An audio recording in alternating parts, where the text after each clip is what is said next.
आप तमाम लोगों ने ये तो सुना होगा कि जनता की भारी डिमांड पर फिर एक बार, ये डायलॉग फिल्मी भी है, कई बहुत सारे टीवी सीरियल में भी है, लेकिन आज हम ये इसलिए इस्तेमाल कर रहे हैं कि सर जनता की भारी मांग पर जो 2 दिन पहले वीडियो बनाया गया था BN राव और डॉक्टर अम्बेडकर को लेकर के, उसमें लोगों की इच्छा हुई कि संविधान सभा के भाषण में बाबा साहब डॉक्टर अम्बेडकर ने BN राव के बारे में जो कहा, अन्य लोगों के बारे में क्या कहा उस पूरे भाषण में, कहीं BN राव इसके अलावा भी आते हैं या डॉक्टर अम्बेडकर अन्य लोगों के बारे में क्या बात करते हैं? डंडा लाओ, फिर आ गया इस पे बात करने। हाँ सर, क्या करें फिर? अब तो जब लोग कह रहे हैं कि रतनलाल ही बता सकते हैं, अन्य किसी के बस की नहीं है। जितने लोगों को आपने पिछले वीडियो में कहा था, नेताओं को कहा था, एक्टिविस्टों को कहा, अब कोई हाथ ही नहीं लग रहा सर। आप ही हाथ लग जाते तो फिर आप ही से जनता की डिमांड, और फिर आप नहीं, जनता तो गाली देती है मुझे। नहीं, लोग प्यार भी करते हैं सर, ऐसा नहीं है। नहीं, बहुत सारे खसपाई बसपाई टाइप से लोग, मिशन कमीशन वाले लोग गाली देते हैं मुझे कि मैं कुछ दलाल लोग हूँ। कुछ लोग हो सकते हैं, लेकिन ये भी सत्यता है कि देश भर में आपकी फैन फॉलोइंग है, लोग आपको प्यार करते हैं, आपको सुनना चाहते हैं, आपको बुला के सुनना चाहते हैं, आपको यूट्यूब पर सुनना चाहते हैं, और इस विषय पर आपसे बेहतर कोई बता ही नहीं सकता। इसलिए फिर हम माफ़ी के साथ आपसे यही सवाल कर पंडित जी से का भाषण का बात कर रहा हूँ ना। हाँ पंडित का, हाँ तो पंडित ने ये कहा उसमें कि अम्बेडकर का बहुत सम्मान करते हैं। तो हम भी जो है ना पंडित का सम्मान करते हैं। बर्मा का संविधान लिख दिया BN राव ने। हाँ, कहा उन लोगों, बर्मा का संविधान BN राव ने लिखा था। तो बर्मा के सुप्रीम कोर्ट में BN राव का मूर्ति है? कहीं बर्मा में कहीं मूर्ति लगी हुई है? कितने रिसर्च हुए हैं, शोध हुए हैं। ये व्हाट्सएप यूनिवर्सिटी में गूगल सर्च करके मत पढ़ा करो। ये पंडित को भी कह रहा हूँ सम्मान के साथ। नहीं तो इस जमाने में अब दलित लोग पढ़ रहे हैं ना, नेता भले चुप रहे ना बोले, उसको तो वोट लेना ना, सर्वजन होंगे, पंडित जी का भी वोट चाहिए, उनका भी चाहिए, तो ना बोलेंगे। लेकिन रिसर्चर तो चित्रे उड़ा देंगे, पूरा चित्रे खींच देंगे पूरा। बर्मा में कितनी मूर्तियां लगी हुई है BN राव की? एक भी नहीं। फिर नहीं, आप पता करें ना। वो पंडित जी को बोलना चाहिए था कि वहाँ पे जैसे बाबा साहब का नाम मोदी साहब भी लेते हैं, भागवत सब लोग लेते हैं बाबा साहब का नाम खूब। 14 अप्रैल को सब लोग जय जय जय भीम सब करते रहते हैं पूरा। तो जय राव होता है क्या बर्मा में? बिल्कुल। पहले फंडामेंटल बात समझिए।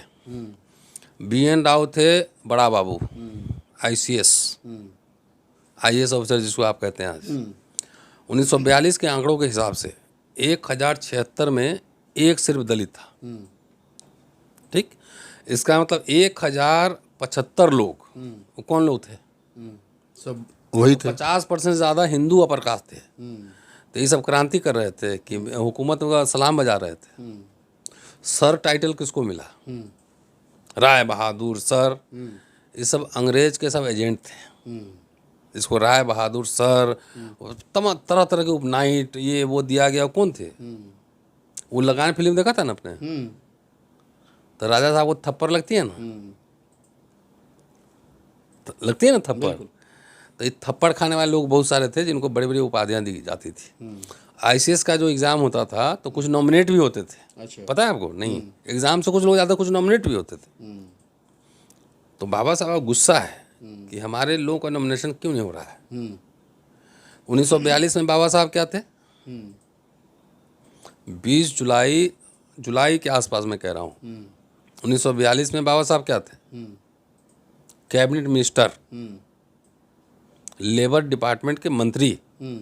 और जाके पूरा उठा लीजिए वॉल्यूम्स, कितने काम उन्होंने किए उस पर नहीं जाऊँगा मैं। महिलाओं के लिए, मजदूरों के लिए, श्रमिकों के लिए, दिल्ली में पुनर्वास कॉलोनी, यमुना सफाई से तमाम सब काम। उस समय BN राव क्या थे?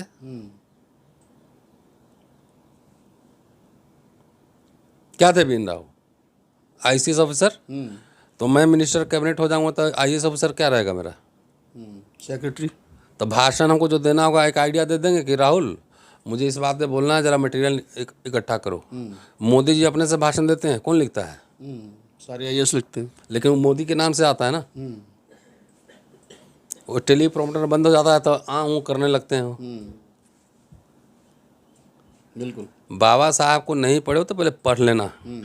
बाबा साहब अपने सेक्रेटरी को उन्होंने कहा, किसी ने कहा कि लॉर्ड लिलितो के नाम पर एक सड़क होना चाहिए दिल्ली में।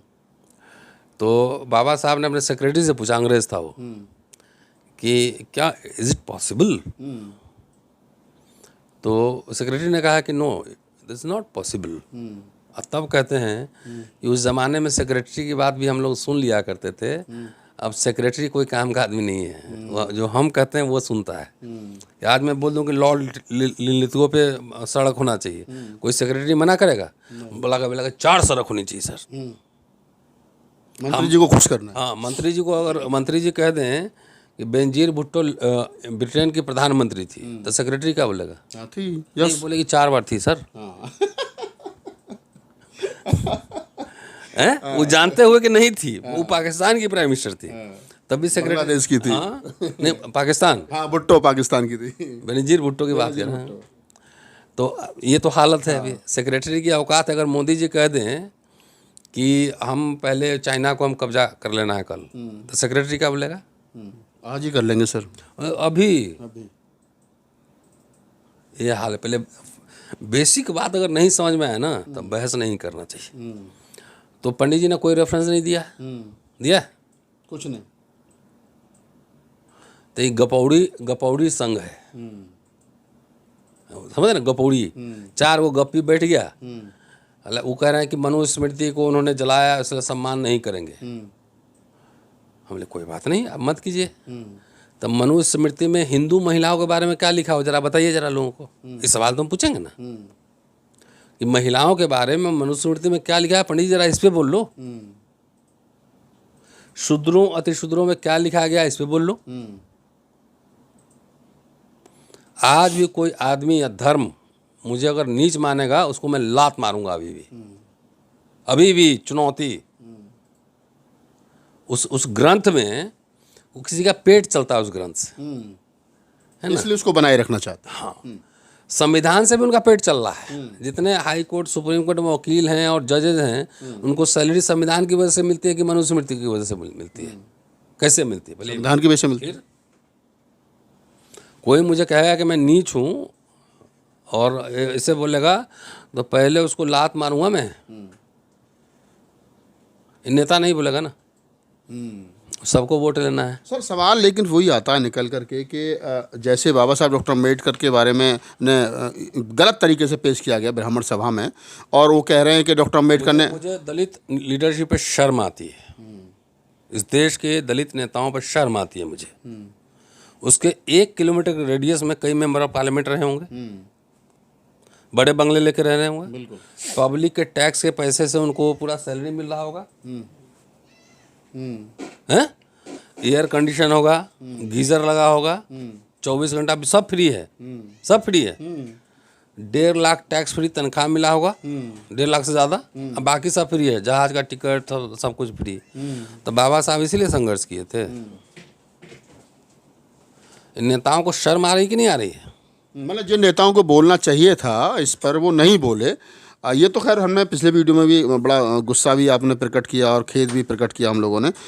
लेकिन अब सवाल वहीं आता है घूम करके कि डॉक्टर अम्बेडकर उस अपने ऐतिहासिक भाषण में, जो आपने बताया कि 55 मिनट का भाषण बाबा साहब का संविधान सभा में है, और उसमें बी.एन. राव के बारे में तो उन्होंने एक लाइन में 2 शब्दों में कंप्लीट कर दिया कि बी.एन. राव ने कच्चा मसौदा तैयार किया था। उनका भी एक आंशिक योगदान है, छोटा सा योगदान है। Ambedkar was a before coming to the constituent assembly, Ambedkar मतलब 1919 में स्कॉलर बन चुके थे। वो जाके वहाँ पे ड्राफ्टिंग ये जो आया था साउथ बोरो कमेटी, उसमें मेमोरेंडम दे चुके थे। साइमन कमीशन में मेमोरेंडम दे चुके थे। राउंड टेबल के पार्ट थे। उस समय बी.एन. राव कहाँ था? गांधी अम्बेडकर को बुलाया ना, अम्बेडकर इज राइट, आप पढ़िए बाबा साहब के वॉल्यूम में कि अम्बेडकर सही कह रहा है ऐसे। उस समय बी.एन. राव कहाँ था? ये लोग कह रहे हैं कि ब्राह्मण सभा में कि जब अम्बेडकर और तमाम लोग 45 रुपये पर डे ले रहे थे, तो बी.एन. राव साहब ने कहा था कि नहीं, ये माँ भारती ने काम मुझे सौंपा है, मैं फ्री ऑफ कॉस्ट करूँगा। तो कहाँ लिखा है बताओ? अब 45 रुपया कम था और ज़्यादा लेना चाहिए था। नेताओं के घर जो एक्टिविस्ट लोग होते हैं उसके घर 10 लोग जाते हैं ना, चाय पीते हैं, खाना खाते हैं, कम लिया था और ज़्यादा मिलना चाहिए था। नेहरू को भी मिलना चाहिए था, राजेंद्र बाबू को भी मिलना चाहिए था और मिलना चाहिए था। इन लोगों ने अपना कोई प्रॉपर्टी बनाया? नेहरू ने, ये दलित समाज को भी मैं पूछता हूँ कि नेहरू ने अपना पूरा इलाहाबाद का बंगलो जो है दान दे दिया ना। हाँ बिल्कुल दान दिया ना। अभी भी नेहरू म्यूजियम है, वहाँ जाके देखिए, उसकी कीमत अभी हजारों करोड़ में होगी। वो दान दे दिया, इसको भी गाली दे देंगे। आपने कौन सा दान दिया? आपने तो सबको चमचा बोल के पैसा ठग लिया। अच्छा सर, एक सवाल हम घूम करके फिर वहीं आते हैं कि बाबा साहब डॉक्टर अम्बेडकर उस धन्यवाद भाषण में और किस नेता के बारे में क्या कह रहे हैं? ऐसा है, पहला तो कह रहे हैं मैं सुधारक नहीं विद्रोही हूँ। अम्बेडकर साहब का भाषण है ना, वो भाषण जाके पढ़िएगा। रेफरेंस दे दिया था पिछले एपिसोड में ही, अब नहीं दूंगा, क्योंकि दलित लोग को फ्री में आरक्षण मिल गया है ना। कोई संघर्ष वो तो किया नहीं, एक आदमी लड़के कुछ दिला के चला गया, तो पढ़ता नहीं है, सब उसको रेफरेंस चाहिए तुरंत। तो जाके किताब घर में रखे, वो खरीद के सब रखा हो किताब। जितने बाबू लोग हैं ना, IAS ऑफिसर, ये फलना, सबके घर में किताब है। उससे पूछो जरा, एक बार पढ़े थे? पढ़े नहीं है, सजा रखी है। सजा रखी है। तो रेफरेंस नहीं दूंगा। उन्होंने 25 नवंबर 1949 को कहा कि मैं सुधारक नहीं विद्रोही हूँ। अब आइए जो कॉन्स्टिट्यूशन, कुछ भाषण के अंश में आपको सुनाता हूँ। इसका फीस देना पड़ेगा आपको। हाँ बिल्कुल फीस देंगे सर, कोई नहीं। नहीं, हमारे लोग ना भंते पुजारी सबको फीस देते हैं, इंटेलेक्चुअल फ्री का चाहिए। हाँ तो मैं अपील भी करता चलूँ कि जो लोग हमारे इस वीडियो को, ये खास बातचीत है, विमर्श है, क्योंकि ये इसलिए ज़रूरी है कि जवाब तो देना पड़ेगा। तो जो लोग देख रहे हैं, आप फीस तो क्या दोगे, लेकिन इस वीडियो को पूरा देखिए जी। हाँ नहीं, मैं तो कहता हूँ कि किसी को बुलाते हो, 3 दिन टाइम जाता है, थकावट होती है। मैं लौटा हूँ तो 2 दिन पहले आपने देखा, और मेरे चेहरे पे जो थकावट थी आपको दिख रहा होगा। बिल्कुल। तो अब अच्छा, पंडित जी को बुलाते हो, पैसा देते कोई नहीं? हाँ बिल्कुल देते हैं लोग। अब हम तो नहीं बुलाते खैर। नहीं, भंते को बुलाते हो ना? हाँ भंते जी को बुलाते हो, देते पैसा हैं। देते कोई नहीं देते। तो राहुल नागपाल कविता पाठ करने जाएगा तो उसको पैसा क्या नहीं देगा? हाँ वो तो है, सवाल बनता है। तो फ्री का ऐसा बोलता हूँ ना, तो समझता है कि हम इसी बोल रहे हैं। कितना इसमें देखिए, दिखाए वीडियो में, इसमें कितने टिक लगे हुए हैं, कितने कलर के हैं। एक एक लाइन में पढ़ता हूँ, उसको समझता हूँ, तब मैं बोलता हूँ, ऐसे नहीं बोलता हूँ मैं। ये RK सिद्धवा, मेंबर कॉन्स्टिट्यूंट असेंबली, वो कह रहे हैं यह संविधान सर्वोत्तम है। लोगों को यह बताना मैं अपना कर्तव्य समझता हूँ। मुझे उम्मीद है कि संविधान सभा का हर सदस्य यही कहेगा। हम में भले कितने ही मतभेद हों, लेकिन इस संविधान के बारे में हमें गर्व है। हम दुनिया इस बात को स्पष्ट करेंगे ताकि दुनिया को पता चले कि यह दस्तावेज संदर्भ के लिए उपयुक्त है। 26 जनवरी 1950 के ऐतिहासिक दिन हमारा सार्वजनिक जनतंत्र राज्य होगा। मुझे गर्व है कि उस दिन इस संविधान को कानून का स्वरूप प्राप्त होगा। आगे, पंडित ठाकुरदास भार्गव, मसौदा समिति और उसके सभी सदस्यों के प्रति हमें किस प्रकार कृतज्ञता व्यक्त करनी चाहिए, ये मेरी समझ में नहीं आ रहा। कानून के बारे में कुशाग्र बुद्धि, अथक परिश्रम, अति उच्च प्रकार का कौशल, दृढ़ आत्मविश्वास, आधुनिकता के साथ इन गुणों के युक्त मसौदा समिति के अध्यक्ष डॉक्टर बाबा साहब अम्बेडकर ने इस संविधान सभा के माध्यम से नेतृत्व किया और इस संदर्भ में निर्माण हुए सभी उलझी गुत्थियों को हल किया। ठीक है। बेगम एजाज रसूल, उनका स्टेटमेंट है कि संविधान ने भारतीय जनता की आशाओं और आकांक्षाओं को मूर्त रूप प्रदान किया है। शब्द योजना प्रावधानों की कसौटियां पर संविधान का अगर मूल्यांकन करना हो तो दुनिया के संविधानों में ये संविधान श्रेष्ठ प्रकार का साबित होगा। इस बारे में हमारे मन में संविधान के प्रति जो गर्व की भावना है वो न्यायोचित ही कहलाएगी। इस महती मार्गदर्शक कार्य के लिए मैं डॉक्टर अंबेडकर और मसौदा समिति के सदस्यों का अभिनंदन करती हूँ। मतलब जितने भी लोग बोल रहे हैं बाबा साहब को धन्यवाद कर रहे हैं, BN राव का तो कोई नाम भी नहीं है। हाँ नहीं, सुनिए अब आगे। धर्मनिरपेक्षता हमारे संविधान की महत्वपूर्ण विशेषता है। धर्मनिरपेक्षता का आग्रह पूर्वक प्रतिपादन हमारे संविधान की पवित्रता है और हमें इस पर गर्व है। इस धर्मनिरपेक्षता की भावना को हमेशा बल मिलेगा और कभी उसे कलंकित नहीं किया जाएगा। जैसे आज किया जा रहा है। हमारे दलित भी पालकी ढो रहे हैं ना उनका। इसका मुझे पूरा भरोसा है। भारत के लोगों की एकता इसी पर निर्भर करेगी। बाबा साहब क्या बोले थे कि मेरे और आपके हित में टकराव होगा तो मैं अपना बलि दे दूंगा, लेकिन मेरे समाज और देश के हित में टकराव होगा तो मैं देश की बलि दूंगा, मैं समाज को बचाऊंगा। ये बाबा साहब का है ना, बाबा साहब की स्टेटमेंट पे। चलिए ये नहीं, आगे कह रहे हैं जेपी चतुर्वेदी नाम के एक बड़े पत्रकार थे उसमें। ये पंडित जी को नहीं पता होगा। जेपी चतुर्वेदी, उनको एक काम सौंपा गया था कि संविधान सभा में जो भी काम हो रहा है उसकी आप रिपोर्टिंग रोज करेंगे। ठीक है, तो रिपोर्टिंग करते थे उस समय। उनको भारतीय पत्रकारिता का जनक माना जाता है। आप लोग पत्रकार लोग हैं और आप लोगों को नहीं पता होगा नाम शायद, जेपी चतुर्वेदी। पता है साहब आपको? हेलो, जनक। वो कह रहे हैं कि संविधान के कार्य में डॉक्टर बाबा साहब अम्बेडकर के योगदान के बारे में मैं कह सकता हूँ कि उस जमाने में उन्हें करीब से देखने का उच्चतम अवसर मिला। पंडित जी बाबा साहब को देख करके कृतज्ञ हो गए। हाँ, डॉक्टर बाबा साहब को चुनौती देना असंभव था। वह दुनिया के सभी संविधानों के विद्वान थे। उनसे चर्चा करने का मौका मिलना बौद्धिक दावत हुआ करती थी। जैसे आप मेरे घर आते हैं तो आपकी भी बौद्धिक दावत हो जाती है। बिल्कुल। नई नई बात आपको बताते हैं। जॉन डेवी के बारे में बताया। बौद्धिक, ये पंडित जी लिख रहे हैं। और मुझे ऐसे मौके मिला करते थे, बार बार उनके पास जाना। ये पंडित जी कह रहे हैं। और बहुत सारी बातें हैं, सब नहीं बताऊंगा। संविधान के मशहूर विशेषज्ञ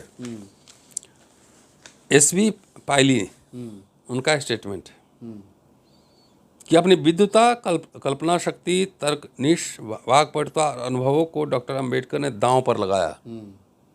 क्या लगाया? दांव पर लगाया। पूरा करियर दांव पे लगाया।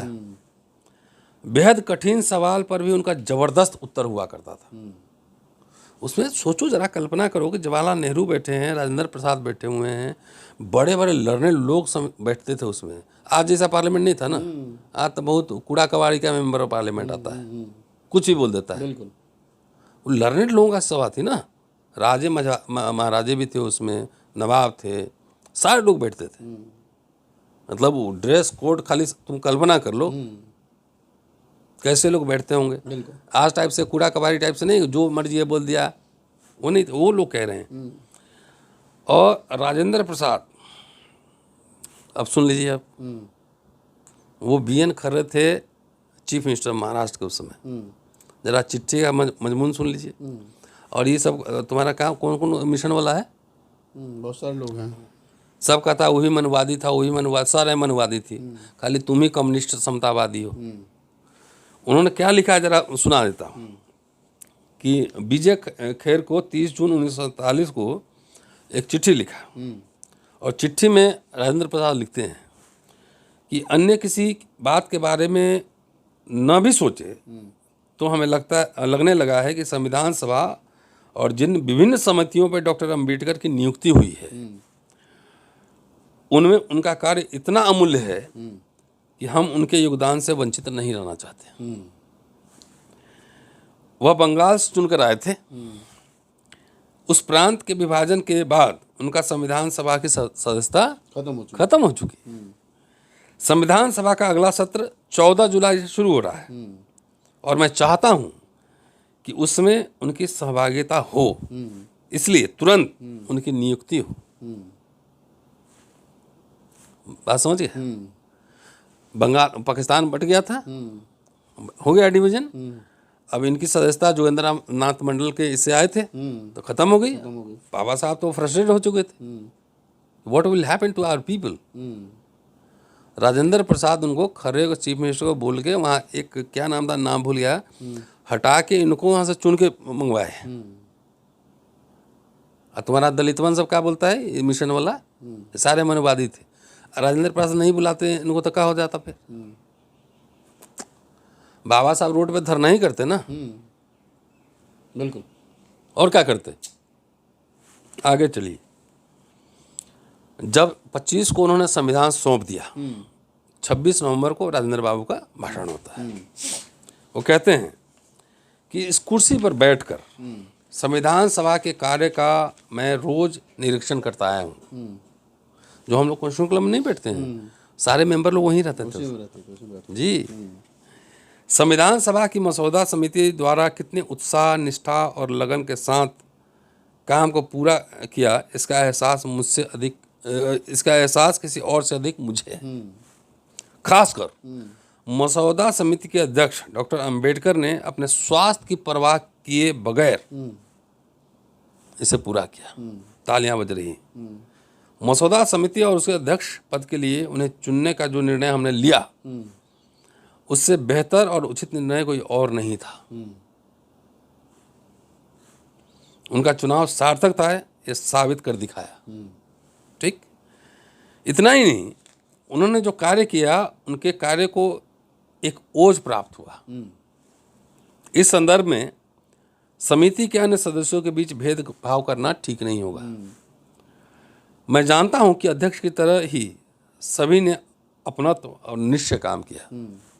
राष्ट्र उन्हें धन्यवाद दे, वे इस योग्य हैं। राजेंद्र बाबू का भाषण। बाबा साहब के बारे में जो उन्होंने कहा है वो बड़ा एक तरीके से मतलब आज के समय पर सोचना चाहिए लोगों को। हम तो सबसे पहले अपने समाजों को कहते हैं कि तुम लोग को जो ना अफीम चटा दिया है ना, तो अफीम से बाहर निकलो, लोगों को पढ़ो। और 55 मिनट भाषण चला है और उसमें वो बात उन्होंने कही है, बाबा साहब का भाषण, वो आप कल्पना नहीं कर सकते। और ये भी मैं कह दूं, कन्फ्यूजन थोड़ा दूर भी कर दूं, कि जब बाबा साहब को लगा कि हम अब संविधान सभा में नहीं जा पाएंगे, तो उन्होंने एक संविधान तैयार किया। उसका नाम था स्टेट एंड माइनॉरिटी। और उसमें उन्होंने इंडियन रिपब्लिक की बात की,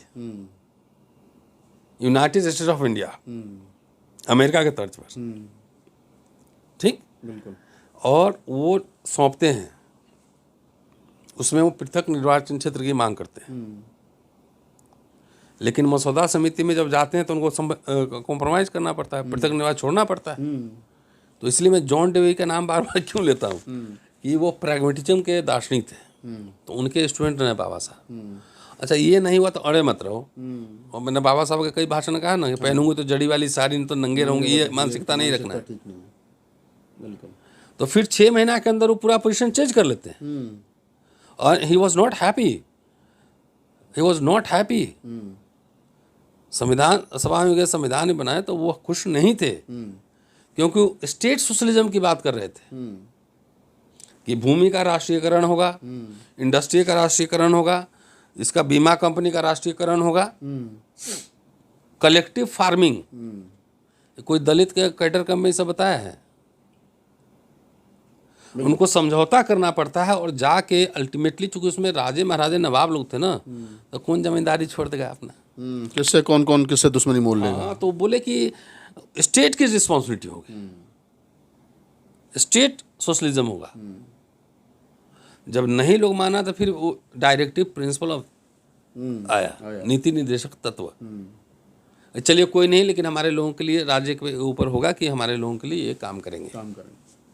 मेरे एक टीचर थे, अब नहीं रहे, जब मैं हिस्ट्री पढ़ता था यहाँ एमए में, तो मेरे बहुत वो फैन थे उस ज़माने में। मैं 94-95 बात कर रहा हूँ। बोले कि सुहास चक्रवर्ती, गूगल कीजिएगा, बड़े स्कॉलर थे। बोले तो आई डोंट अंडरस्टैंड कि डॉक्टर अंबेडकर ने इसको पूरा शेड्यूल में क्यों नहीं डाल दिया, रिजर्वेशन को राज्य की इच्छा पे क्यों छोड़ा।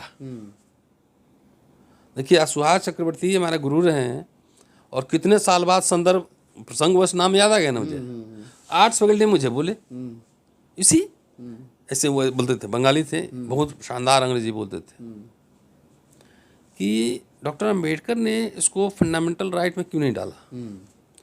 उस समय मुझे अंबेडकर के बारे में ABCD ना पता था, तो मैं नहीं समझ पाया। आज मैं समझ पा रहा हूँ करीब 30 साल बाद कि उनको समझौता करना पड़ा। बिल्कुल।